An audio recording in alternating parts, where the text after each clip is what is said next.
Yeah, hello there, what's up guys, it's Top P here, as in Top Pirate. I've not really uploaded any videos in a long while, but you guys have been getting hunger pangs due to the absence of the juicy videos. Last month, me and my best friend were having the time of our life. I mean, he was going abroad for university, so we had to spend the last moments together, doing whatever we wanted, and yeah, generally having a fun time. And we have been going around exploring the country and being inexplicably goofy.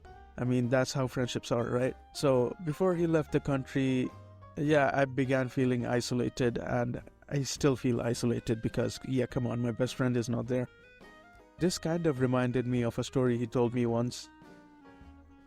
I know that most of you guys don't really have the best of relationship with your parents, so I'm going to take their place and tell you informational story or educational or whatever you guys make of it. So the tale of my friend with his family begins at some mall back in India where he's from. He went to the mall with his family, and on their way they were going past a theme park, right? And then while they were going past the theme park, a man caught a whiff of them talking with each other, and he went like, "Hey, I recognize the language you guys are speaking in. Yeah, we both are from the same place, right?" And they're like, yeah, we're from this and that place as well. And then he was like, "Since you guys come from the place where I come from, I'm going to offer you a special discount. I'm going to offer you a 10% discount approximately, like a 10 to 20%. So like, since it's India, right? Usually the ticket to the theme park costed like around 500 rupees. But he said, I'm going to give it to you for 400 instead. Yeah, since there were 4 or 5 people, it was actually a very decent offer. And my friend's dad said, yeah, sure, go on. We actually accept the offer. After they bought the tickets, the rest of the family went in, but my friend decided to stay outside. I mean, he's kind of like that. He waited a bit and asked the dude that sold the tickets a question.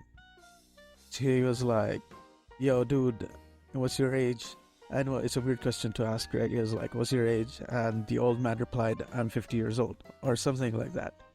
And then, being the peculiar dude he is, he of course went, yeah, what sort of advice would you give to somebody young like me? I mean, you're in your late 50s and still not even in my early 20s yet. I mean, yeah, I know what you guys are thinking by now. It's kind of a weird thing to do, like asking a random ticket seller in front of a mall what his age is and then asking him for some advice. But I mean, God has written something in fate for everybody, right? And then the man replied, yeah, I actually own several theme parks like these across the country. So like, he didn't just own the theme park where he was selling the tickets, he owned multiple theme parks across the country. I mean, initially you would have thought, yeah, he was just some employee selling tickets, right? But no, yeah, this kind of surprised him and caught him off guard, and it's like, yeah. But yeah, as I said, fate. And then the old man proceeded to give multiple advices, and 3 of these advices were probably the biggest giveaways from this. And the first of the advice was, I could have just sat in my office and I would still have been able to meet my ends. But I know that if I stand outside, I can get a couple dozen to 100 customers in a day. So yeah, he single-handedly could get dozens or even hundreds of customers in a day. And I mean, like, yeah, he wouldn't really need to do that because he'd still be making a shit ton of money, right?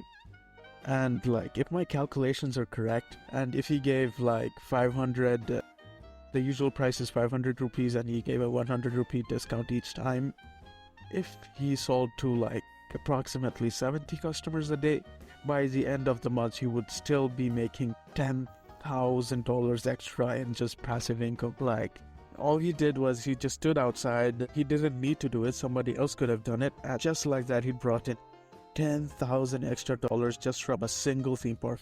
And he said that he owned half a dozen across the country.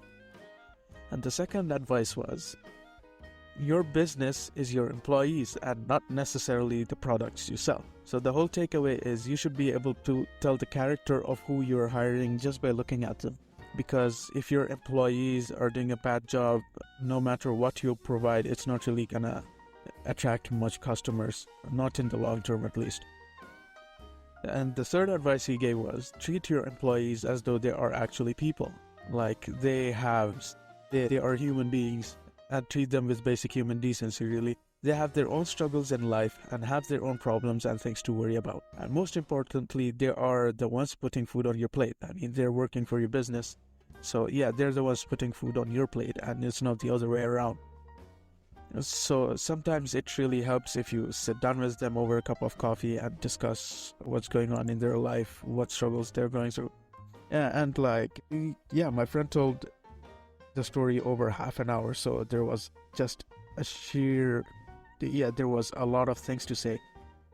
Yeah, these are the 3 main advices that I heard from, yeah, my friend, right?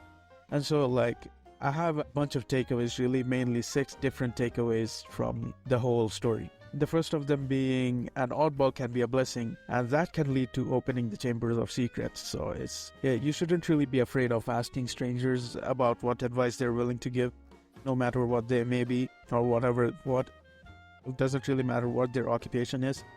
And then second, you are more likely to convert customers that can relate to you, and discounts work as a catalyst that can add to this.